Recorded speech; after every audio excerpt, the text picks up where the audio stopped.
Good evening, everybody, and thank you for joining us tonight. I apologize for the delay.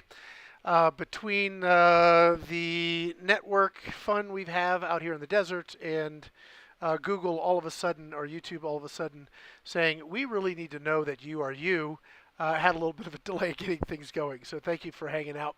Appreciate you guys coming up tonight. We've got Angie with us. How you doing, Angie? I'm doing fine. How are you, Rick? Doing outstanding, thank you. Sometimes it is hard to tell if you're you. It is hard to I tell get if I'm it. me. Yes, because I log in from all over the world, and it's unique. And anyway, um, really quickly, last week I told you guys about the chemo that I started last Monday, and that went well. Just so everybody knows, thank you for your thoughts and prayers. I appreciate it. I will say that it was one of the most unpleasant experiences that I've ever had to deal with. So I really do appreciate y'all's support. It was um, brutal. A few of those days were just awful. Things really took an upward turn on Sunday, which was awesome, and it's been a really good last few days. Yesterday I got to go to the range and do a little shooting and filming, and that was nice. And today has been another really good day. And just for those that want to know, care to know, and this was a huge for me, major praise the Lord, because they took blood Friday and they upload the results to my portal, and my white blood cell count had been maxed out at 164,000. Normal is 4.5 to 10.8 thousand, and so that's not good. It had started to come back down. That happened when I went on the chemo pill, and which did not go well for me. It had gotten back down about 47 before I started the treatment on Monday. By the end of the week, I was down to 21.5. So that like it cut the white blood cell count in half, and all my other numbers stayed either in the good range or just barely outside. So nothing got way out of bounds, other than the targeted problem was actually hit pretty hard. So I mean, just awesome. I feel much better now than I last week would have. I will tell you, I have a lot of respect and compassion for people that have to go through that. And we'll see. Supposedly, they've got me set up for another 5 treatments. So, we're going to turn into the storm and trust the Lord on all this, and believe He's going to bring me through whatever is before me, and I will go into it with great hope and anticipation to come out the other side. So, enough of that. We can move on, because I think we got an interesting topic tonight.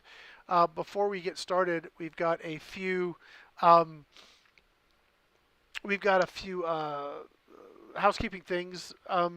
We did have a winner confirmed for the contest. I've spoken to him and I emailed him. I was hoping to have gotten that out to him yesterday, but I did not get down to get things packed up. It will be going out to him Friday. So thank you so much for your patience. He was very kind and very understanding, given what's going on with me at the time. And we will be hopefully getting set up for the next contest, which is going to be for a couple 0DB moderators. So you guys keep your eyes open for that. We'll announce it here on the show. You can go check it out, sign up, do your thing, and we're going to have 2 winners, because we have 2 moderators to give away. So we're going to be having 2 winners, 2 prizes, and um, that'll be awesome. Timmy, we were waiting for you, bro. Tim says, I'm here now. You can start. That's why we were late, actually. I was waiting for Tim to let me know he was going to be available. Because we were a little late, I already got the phone call from my doctor saying that I have an appointment on Friday. So we don't have to go through that today. So there we go. Maybe we'll start at like 6:35 moving forward. I don't know. Um, so, Angie, I don't know. Well, let's back up. You did not start your shooting career with air guns. Right, You started right. as a powder burner shooter. Yep. Can you tell me a little bit about, well, I know you like to hunt and your family loves to hunt, and I know your husband loves to hunt. So, you know, he probably wanted you to hunt, but it wasn't like a hardship for you to go out and want to hunt. So, but tell me how you got started with just shooting in general, and what kind of inspired you to want to do more of it. Well, I didn't grow up around guns. I didn't. I was raised without really any knowledge of guns, and my husband was a hunter when I met him, and when I first went hunting with him, I really didn't want to kill anything. I was just like, "Run, dear, run, get away!" And quit crying. um, Now I absolutely love it, and started off with shotguns. 12 gauge shotguns is what I shot most, Hmm. and then we started getting into. First, it was 22 long rifle, and then 270. Now I shoot just about anything. Yeah. I just love to shoot. Okay. Now, your first shotguns that you had, were they of the super name brand expensive variety, or were they sort of like, okay, it's a Mossberg, we got it at Walmart, it works? I mean, where, and maybe Edmund had some really nice stuff, so I don't know. Where did you start in that, sort of that scale? What did you start with? Well, the Browning A5 was the first one that I shot, and that's a decent one. Yeah, it's It's a nice gun. definitely yes. And then he's the Remington 1100. Hmm. That's my next favorite. But then he went and bought me a Stoger 3500. He told me to wait for the 3000. They didn't have one in stock because the 3500 is a little longer and heavier and bigger of a gun, but I didn't want to wait. So I got the 3500, and he actually pinked it out for me and everything. But that one, I mean, it's not a real expensive gun. It's actually probably lower budget. Um, so that's my shotgun. Is Okay. the Stoger 3500. All right. But you've had experience with some nice shotguns and some, let's more utility shotguns. Have you had that? That would you be able to tell the difference if you were blindfolded? Oh yeah, we have a Mossberg 935, and it's not my favorite. It's okay. I mean, it has jammed up on us a couple times. It really becomes not your favorite when you're shooting at a big buck and it jams up. So, Oh yeah.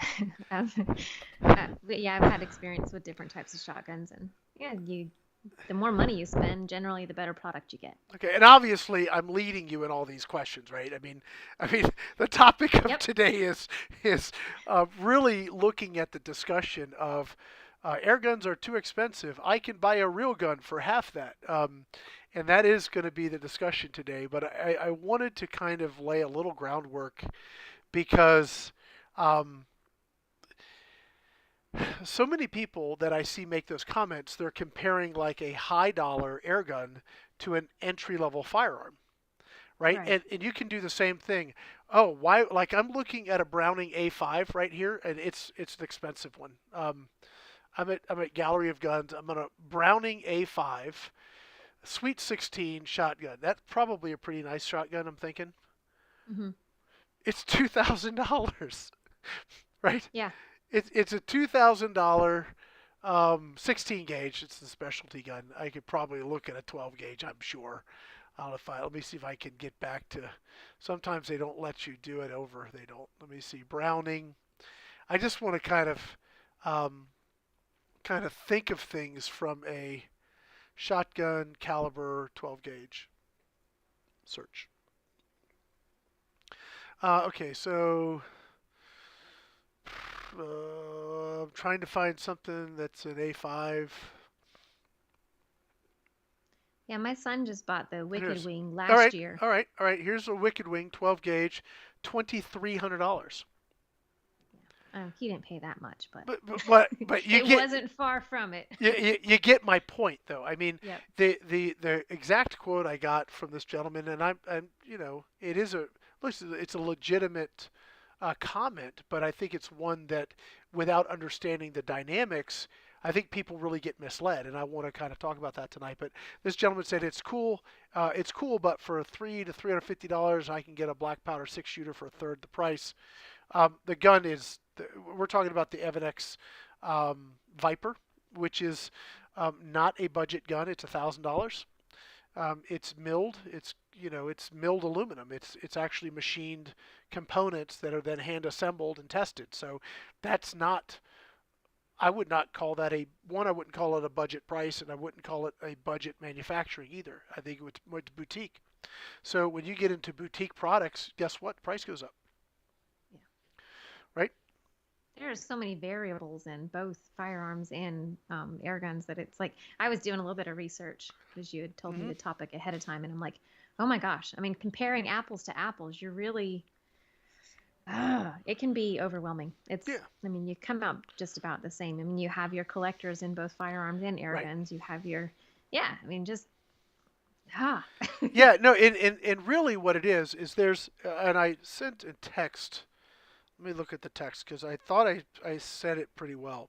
Well, we'll see, right? Um, I said, yeah, okay.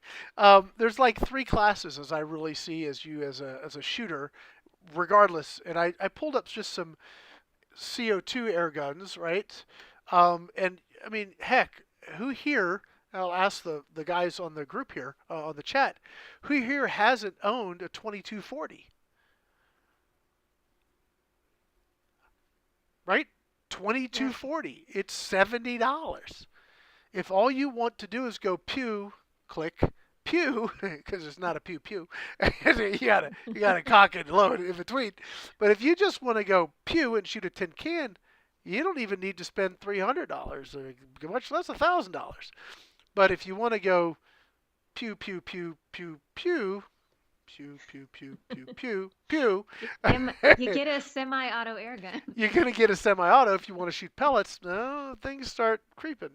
Right? If you want a nice small form factor, if you want it machined aluminum and not composite, if you want, you know, now we're not on entry level anymore. We're into the enthusiasts. We're into the thing. So I was looking at like these three different categories. Like we have sport shooting, which is just hunting.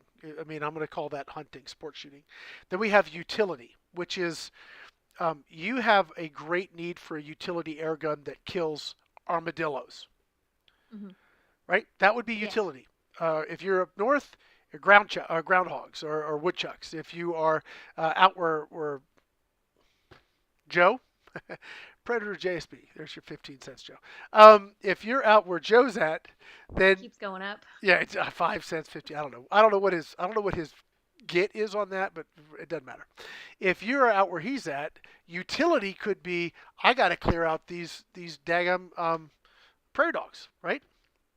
Yeah. Out here, it is rattlesnakes or coyote, or I mean that's more utility. You're buying it to solve a problem. Sport is you're out for the experience, you're having fun, and that's a different class, right? And then you have hobby or what I would say the enthusiast level, right?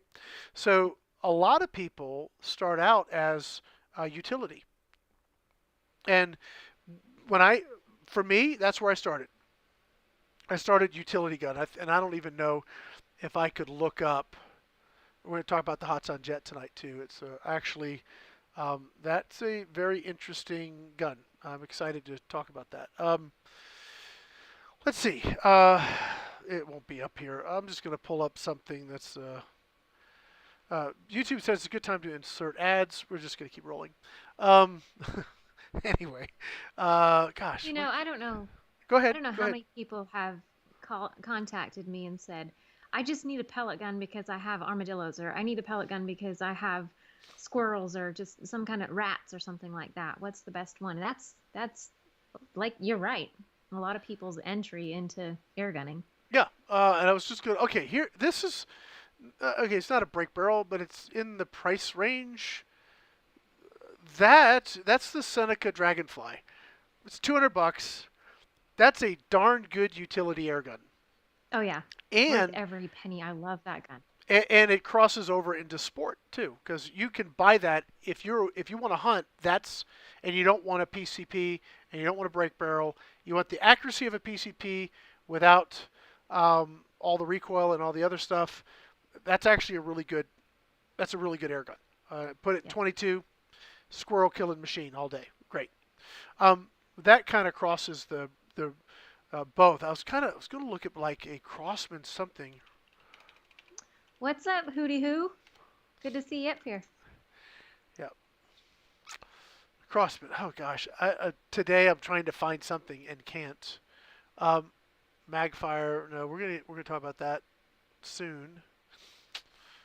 All right, Magfire Mission, Shockwave. Here we go. This is a utility air gun, right? $100, open Yep. sights. I mean, you're not really. I would say if I were you, I would not expect much other than to have it do the utility that you need it to do within 15, 20 yards. If you just need to take pests out, that's great. But somebody may be looking at that and see that's a 22 that shoots. Let's see what they say. Let's look at their wonderful numbers that they're going to provide. Um, it's a 22 that shoots 800 feet per second. Well, gosh, I'm going to pull up now a TX200. That's $780, right? Yep. It's a Um, nice. it's a very nice gun. It's $800 and it shoots not 800 feet per second. Wow. Okay. Now, if you didn't understand the distinction, how would you really go about parsing out the difference between those two products, unless you begin to equate it to something you are familiar with? And that's why I wanted to have that really discussion with you about the firearms side of things, because I'm guessing everyone up here that is here um, watching this or listening to this is beyond the sport, well, beyond the utility side. I bet you most people here are already hobbyists, already enthusiasts. They already get it.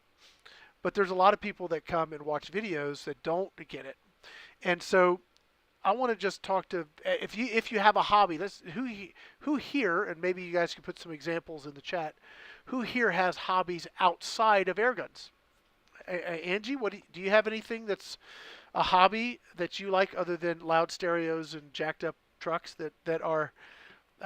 I was making that up. She lives in the South. I was just going with something. Um, do you But have we a? do have jacked up trucks. I know you do. I think the floorboard comes to your shoulder. Um, Yes. Um, I don't know. I love it outdoors. I'm going to. I really don't know. I love to shoot. I love the woods. That's okay. my hobbies. I really don't have any. I'm not crafty. I don't have any girly. I don't really care to cook. Um, I like guy stuff. Okay, that's fine. A gentleman here's got woodworking and air guns. Woodworking.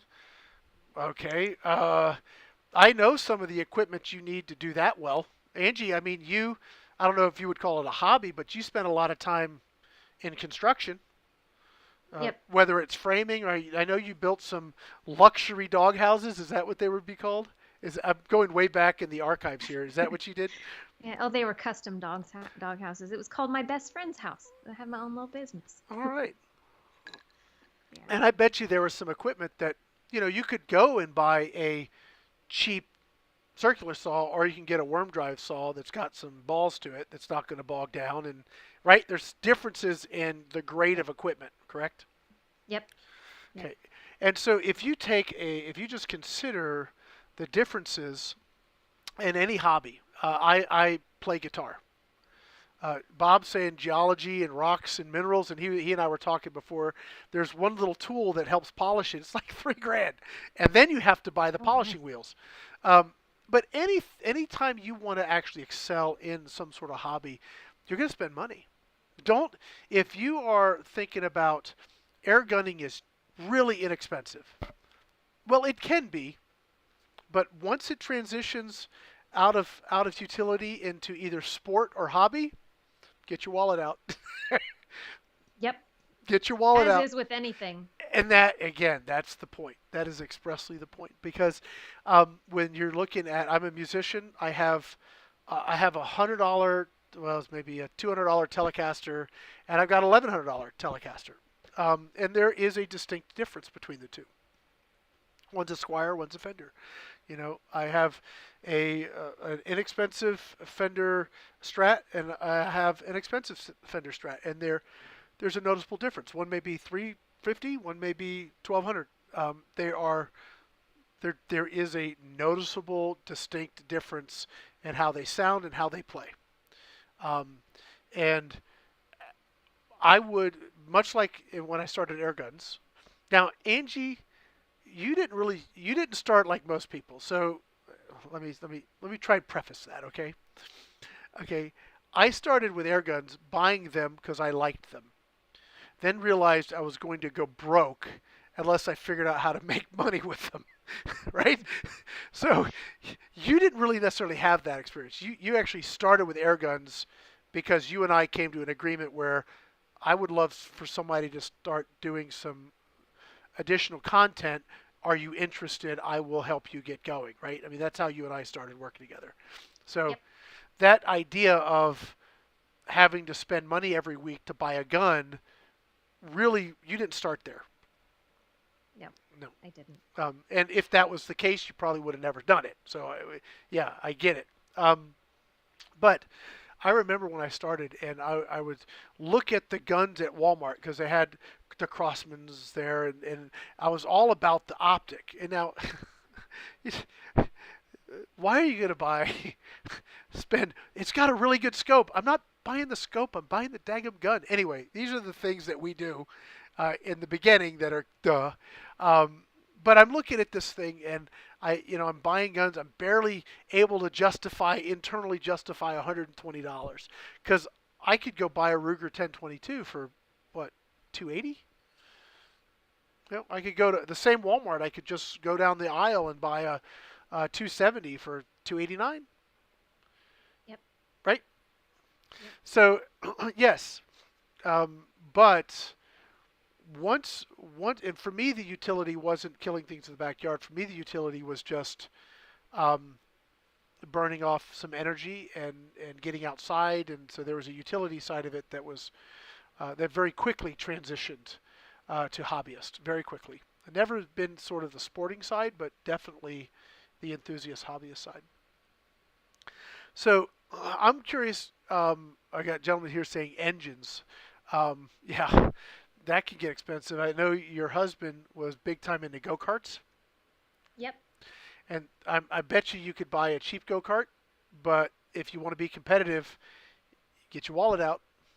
Oh yeah, you had to put some money in it. Yep, yep, yep. So I think that we've kind of established like the basic understanding that yeah, if you are looking to get um, if you just like utility, oh my gosh, you can get a utility air gun, whether it's pistol or rifle, for way less than a firearm.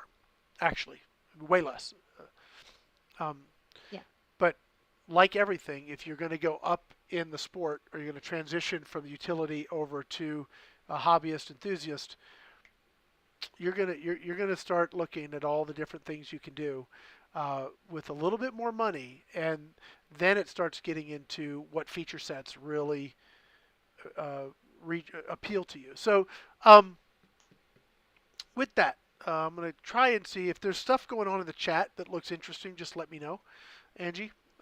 Well, there is ammo cost to consider also, which is Yeah, absolutely there are ammo costs to consider.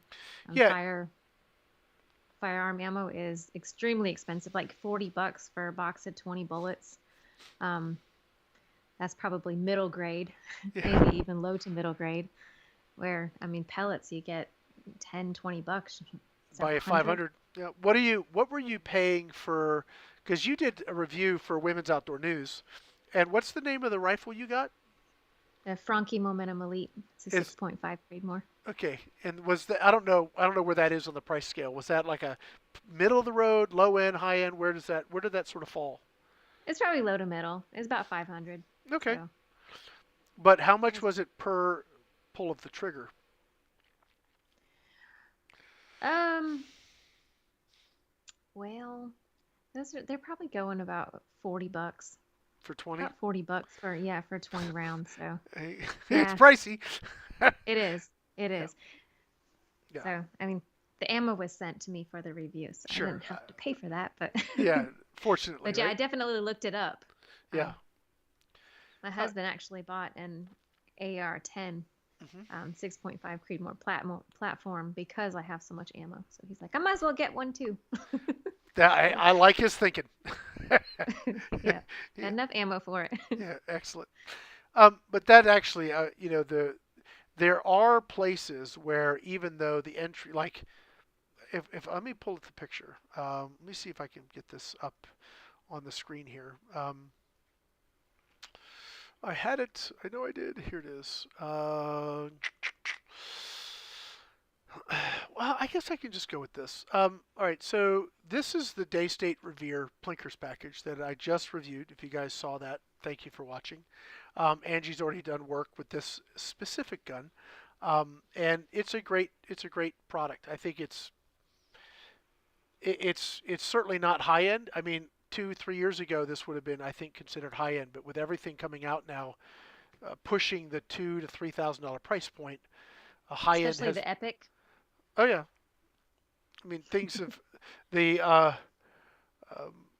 the threshold of to what high end is has been moved. that goalpost has been moved. But this is a $1,500 gun that comes with a scope, comes with a moderator, comes with a really nice bag. The bag's probably $100, I think. I mean, I don't know, but looking at high quality tack bags, it's a nice bag. So moderator's $100. It's anyway. That I wouldn't consider that today high end. I think it is a high end air gun. I think it shoots above its price point, but um, that is a decent, I think, decent starting point if somebody is going to kind of enter the sporting or enthusiast level.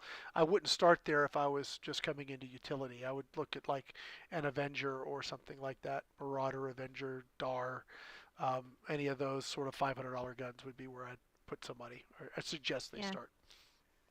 Yeah, Tactical Jackalope said he bought a Dar Gen 3 and he's stunned at the value for 299. So yeah, yeah, that's a good okay. bet. The point, I mean, that is exactly the point. I don't know if I have any pictures of that handy. I do actually have. Do I have a picture? Come on, hurry up, hurry up. Nope, don't have anything usable. Yeah, the Dar Gen 3. That's a hard gun to beat. Yep. Really good gun. In 25, I have mine at 25, and I really like it. I was going to show you guys. I was going to pull up the Evanex. So this is the. Let me do this. I don't know if that's going to work. Sorry for the disconnected stuff here. Well, I will see if I can do better. Um, Timmy says airgunning is not a hobby, it's an addiction. Yeah. it is. I agree. All right. So, like this, this is definitely what I would consider something that is going to be in the upper end of the price point. This, as compared to, let me pull that up too. We can kill two birds with one proverbial stone here. First of all, let me say this. Um, I was actually pleasantly surprised by the Hatsan Jet. Okay, so just like okay, it's not perfect and it has some real shortcomings. However, I was pleasantly surprised um, by it. So let me see, app window, this one. So let's start here. Okay, so this is a $300 price point product. Um, Now I've added a $400 scope and 100 and some change moderator, so we'll take those off, right? So maybe that's why I liked it so much because I was shooting high end stuff on it. But it is I think that's a good looking piece. Angie, what do you think? I think so. Yeah, It it looks pretty good. yeah. I mean, it's very composite. It's like the whole thing is plastic, and I don't shy away from plastic. I've already talked about that in length before. I don't personally shy away from plastic if it's done well, and I don't mean like toy plastic. I'm talking about composites with resin and etc. And I think this is done pretty well. It is sort of crunchy, but it's $300, right? It's $300. Um, but it actually did well. It shot well for me. Shooting at 20 yards, and I have a video we'll be posting of this shortly. I think that looks dynamite. Angie, I don't know about you. That I'm looks stuck on the word crunchy. What's crunchy about it, Rick? the it's not tree hugging, it's tree killing.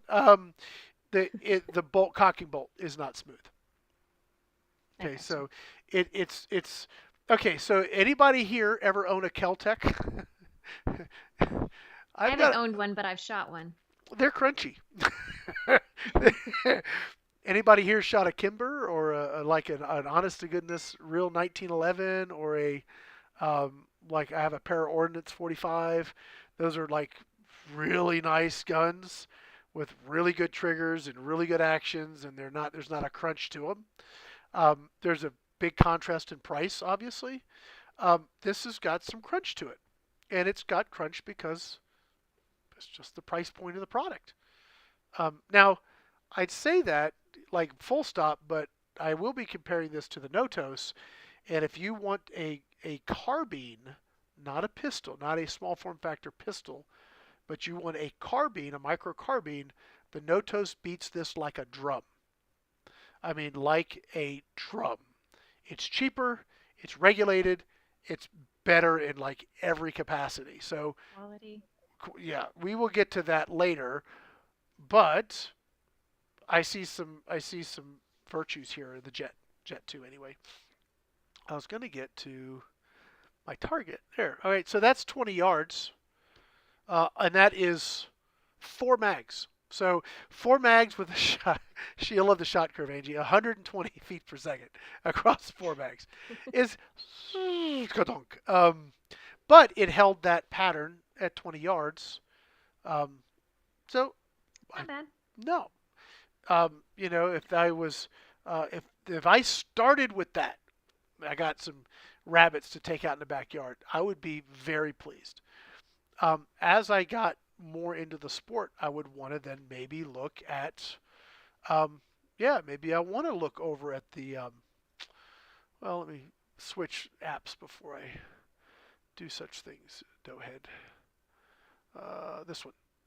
All right. So this is not that, right? So this Right. is $1,000, and I have coming the stock adapter. So this will be able to have an AR stock added to it, which will make Okay. this a microcarbine. But we have not composite. We have milled aluminum. We have hardwood grips. We have a phenomenal trigger. We have something that's semi-automatic. Um, we have the So you aluminum. can go pew pew pew. You can go pew pew pew. Absolutely. Pew pew pew pew pew pew. Depending on the In the caliber. 25. Right. Um, but yes, I mean a completely different platform. Now, same power output actually, and about the same spread on 2 mags, which is about 90 feet per second. Excuse me, 45 feet per second. You can't go any longer with this one, or it won't cycle. But you can get 2 mags out of it, and you can put a moderator on it. So this is a different class of product, right? I mean, just different thing. So do you Now, have your target on photo this in one, that? Hmm. uh, this one I just shot steel. I didn't actually shoot paper on this one. That's the 22 I had. Um, no, I don't have any. That's the 22. I just shot steel with it. It was I had the whole review, so the group's probably like that. But I was like double tapping and all that kind of stuff. So Well, I was just shooting that this week in yeah, 22, and it's a pretty sweet shooter. yeah. I was impressed. Definitely impressed. It's a big difference to go from like, we'll take any of the pistols that we've had the opportunity to shoot. It's first of all, it's not CO2, so it's going to generate some power, which is nice. Right. It's shooting lead pellets, not BBs, which is nice. And it's semi-automatic, which is nice. Nice. And it's in a small form factor, right? So we've had like Hatsan had their I'll call it a pistol, but it's like this monstrosity of a of a pistol that was semi-auto, and it was actually fun to shoot. But this is actually a pistol. It's actually good weight, good size, very pistol friendly in the sense of learning how to use a pistol and get good sight target acquisition and use a sight. And this has a lot of value beyond just the price point, I think. Yep. It's what, like 2 pounds? Yeah, It looks, when you look at it, it looks heavier, but it's only 2 pounds. That's not bad at all. yeah, yeah.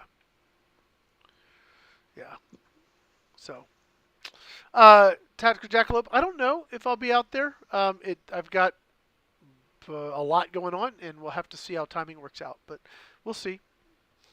I can't. I'm not going to write anything off per se because if I have opportunity to go and do some of that kind of stuff, I really want to do more of it. And I'd love for Angie to be able to come and be part of it too. So we'll see. We'll see what happens. I'd love that too. Yeah. So Tactical saying my para is a collector's item. Well, uh, it's a beautiful gun. It is. It is. It's a 45, and it is probably my favorite gun. I love shooting. Well, when I shoot it, I love shooting it. I don't shoot it a lot because I don't want to burn through my ammo. So, um, okay. So Kyle's saying something up here that's a good point, and this goes to the discussion of trying to compare apples to apples a little bit. Kyle's saying people forget that PCPs are technically more complex to design and manufacture. Firearms, with the exception of very high end, are rather simple, and that is absolutely true. It's absolutely true. I don't know if you guys remember the Mac 35. Anybody remember that gun? Maybe you do, maybe you don't. I met with them, nice guys, flawed perspective from day one. It was an example of people that built to their own um, design rather than to read the market. Sort of like when you walk in a room, if you want to be effective, learn to read the room, right? Don't just walk in and assume you know everything. It's a great lesson, and I'm 52 now, just coming to grips with what that actually means. Um, anyway, better late than never. But that gun was the creator wanted a Barrett 50 cal like airgun, and so rather than have a big cylinder and all this stuff, each cartridge was the cylinder. Makes perfect sense, right? Just think of the uniformity you can get and they actually built on to the end of the cartridge was the quick disconnect to the fitting. So you just snap the cartridge in, crank your tank, fill your thing, pull it off, put a bullet in it, and you're good to go. Perfect. Makes perfect sense, right? Are you sensing a butt, Angie? I am. I'm waiting. You waiting? I'm waiting. Okay. What do you guys think is the most critical? All right, this is a loaded question because I have a particular answer I'm looking for, and you guys may also have legitimate answers. But the only right one at this point is the one I'm looking for. All right, so just bear with me here. What is the most critically difficult part of a PCP to get right every single time?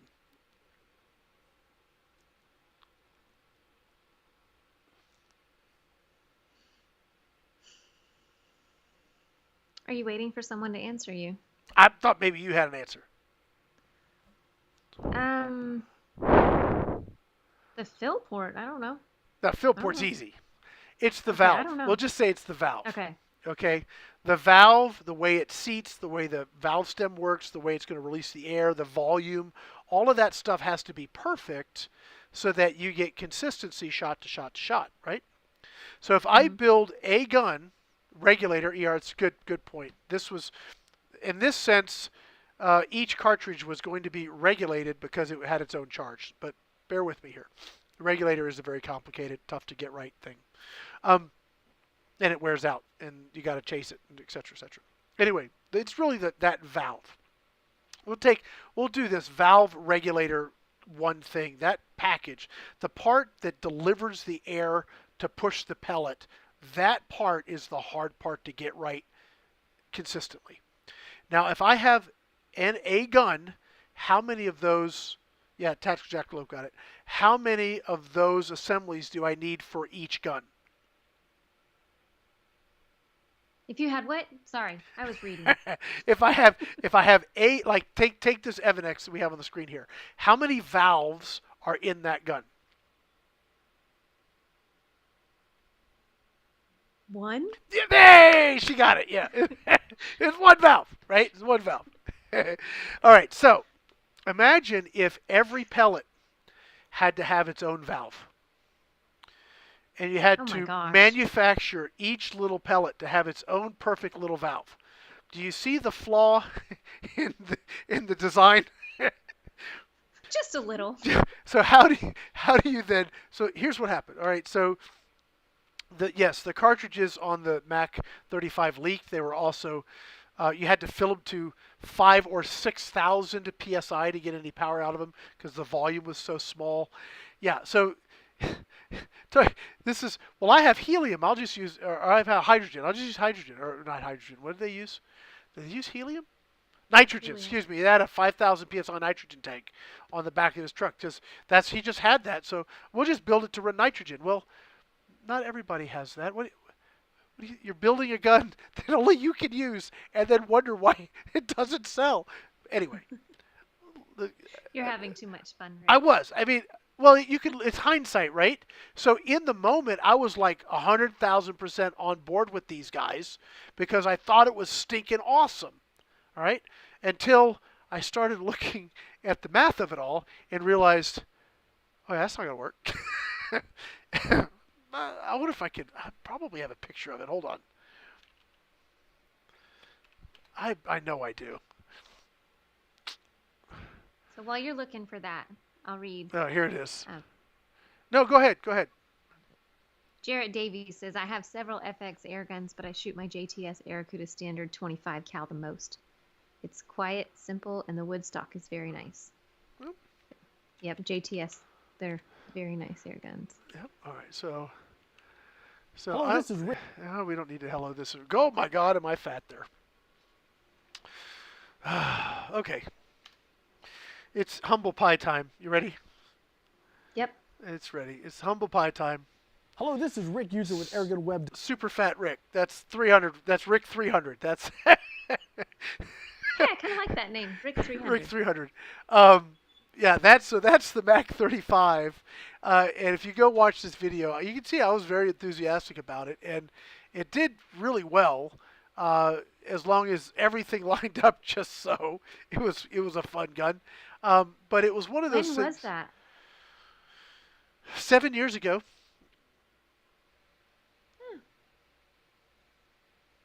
Yeah. Anyway, concept theoretically was great until you get into application and really then realize that the flaw was all of these pieces. The most complicated part of the gun was having to make that cartridge and have it deliver, because the whole point was cartridge, fill it to 5,000, and each shot's identically the same in theory, right? But if the valve doesn't work the same in every cartridge, then no. And Kyle's talking about remember the modec. I had one of those too. That they were, gosh, if those two guys could have gotten together, if they had the styling of the Mac 35 with the cartridges of the modec, because they had a bigger cartridge, we were getting 1,200 feet per second and 35 cal with the modec without even having to fill it all the way because there was so much volume in the cartridge. Wow. But they were again locked into this. It's got to look like an old Wild West, rolling block gun. We've got to have that. With, no, it's read the room, guys. Read the room. Anyway, so yeah. Anyway, the great concept, but in practicality, it didn't work because it was just too technical to have it actually be something people could actually make it work. So anyway, let's see here. We got any good questions here?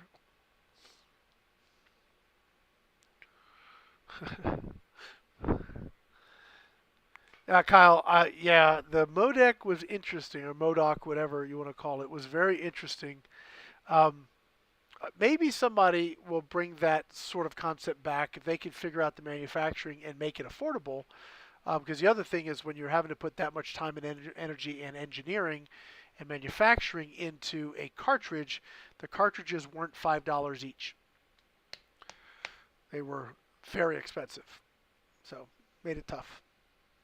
Um, let's see here. Scott's saying for me, simplicity of an air gun, easy to service. That's cool. AEA is currently doing pre-charge cartridges. It's an interesting. We'll see how they do with it. I mean, So, go ahead.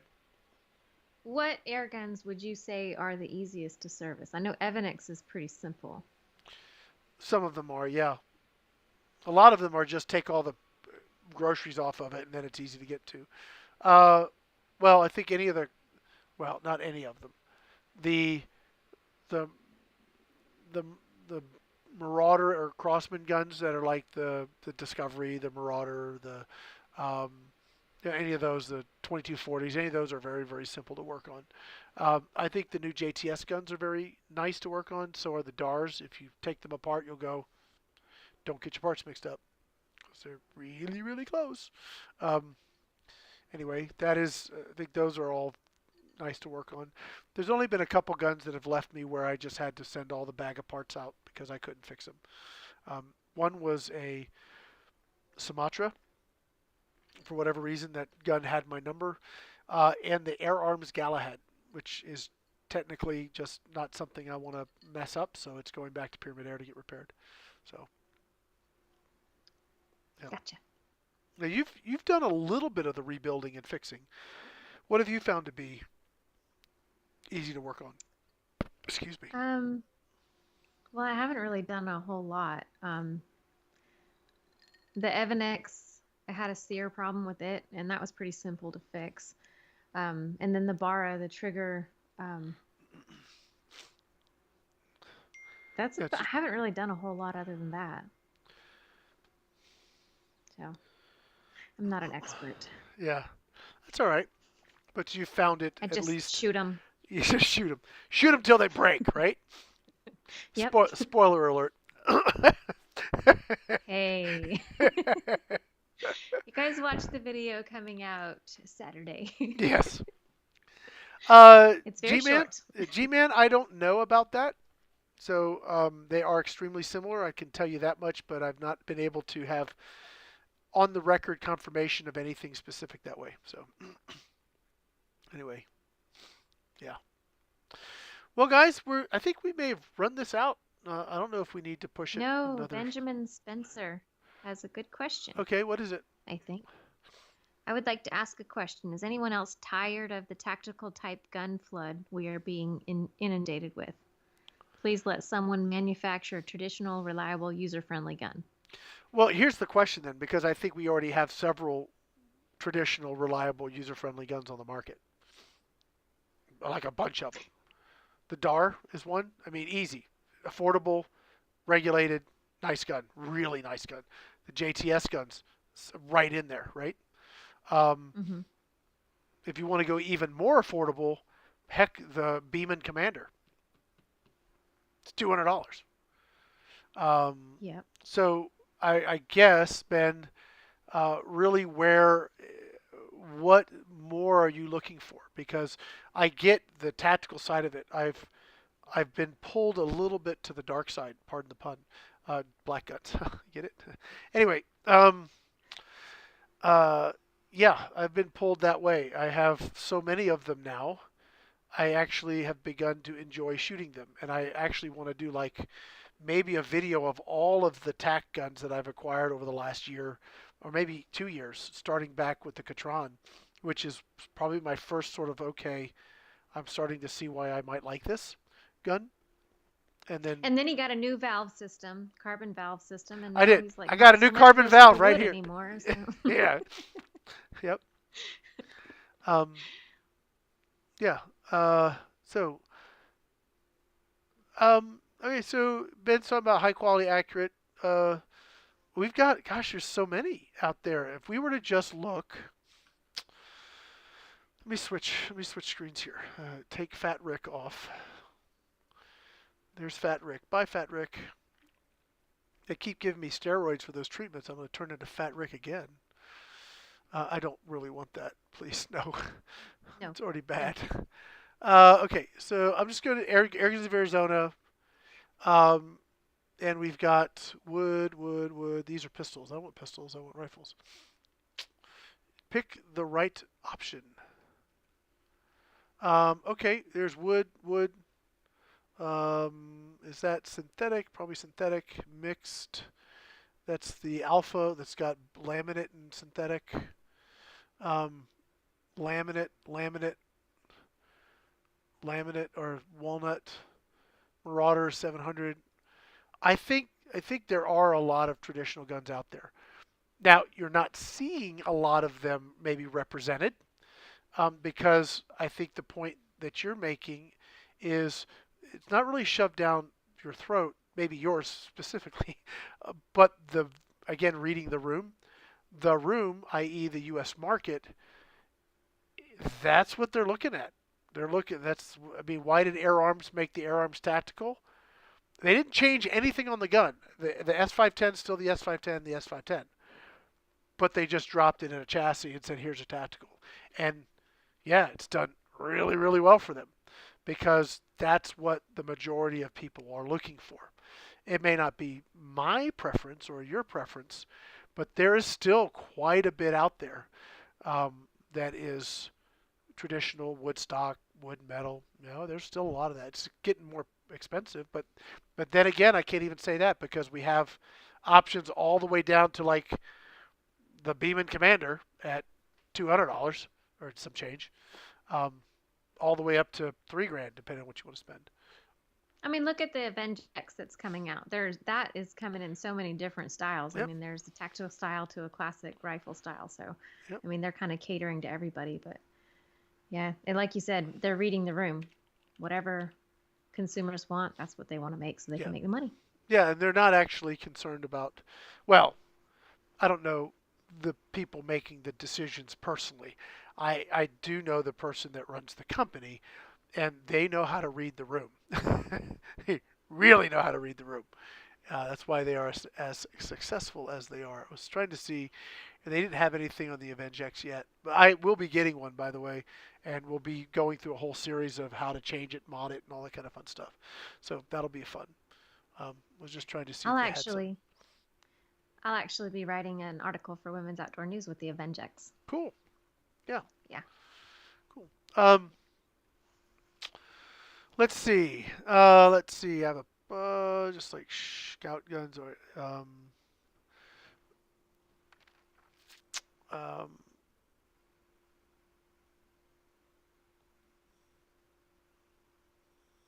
uh, Benjamin was saying FX doesn't have one anymore. I'm not sure. Are you talking about a traditional gun? Because I would have thought that. Um, uh, I forgot the name of it because I'm like okay. So like the Royal, I would have thought would have absolutely been a traditional gun.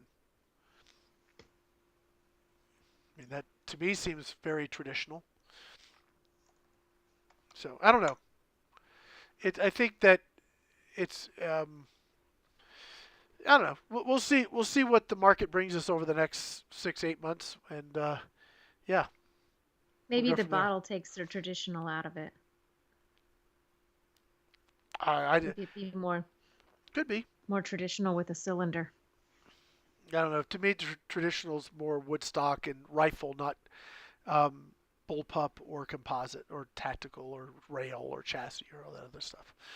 Yeah, um, I think that would be the Panthera.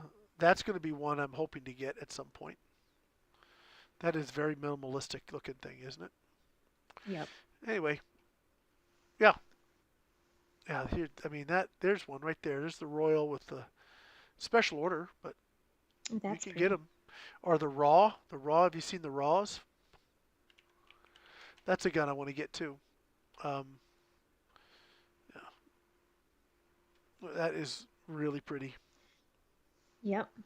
So, all right. Kind of looks like your Red Wolf. Yeah. Yeah. Alex, I'm not sure when you're coming in, man, but the theme was at the beginning definitely just looking at the reality of a lot of folks that, well, at least the folks I've talked to. I can't speak for everyone that has this opinion, but the folks that I've spoken to often will try and compare an expensive air gun to a cheap firearm. And we were talking about that the reality is in any hobby or any sport that you're in, there's a starting point, and then it just goes up from there. And um, actually, air guns are far cheaper than firearms if you're looking at the same. And entry level air guns, $20. An entry level firearm is still going to be hundreds of dollars. So the reality is, if you're going to look at $1,000 pistol that's actually more equal to a $2,000 firearm in build quality and brand.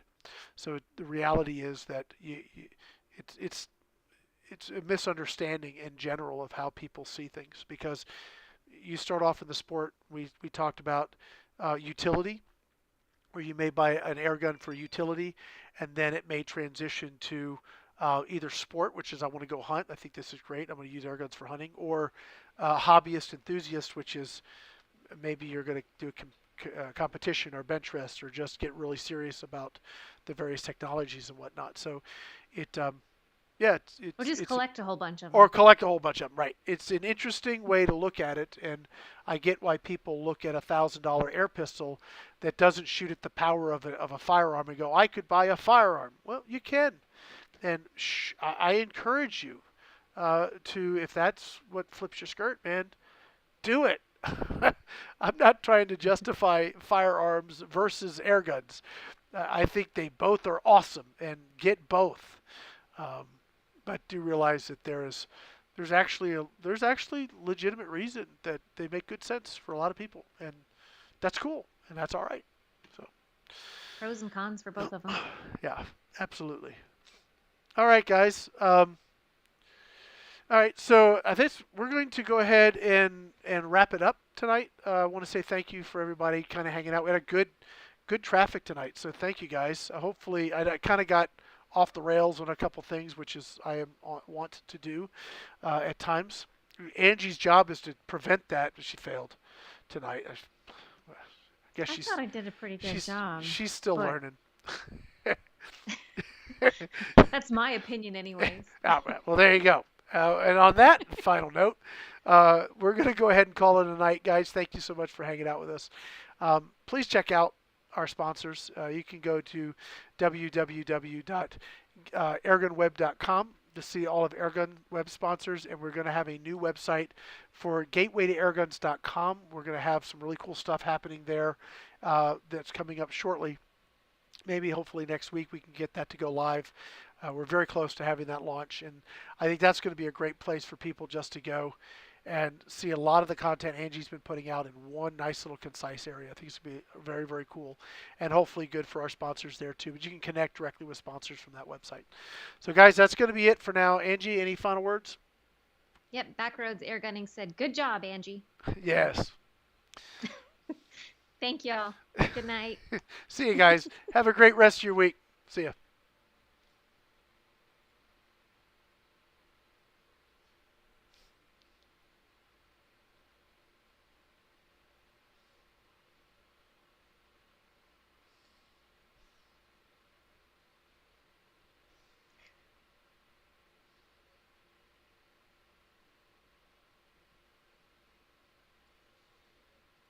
Okay.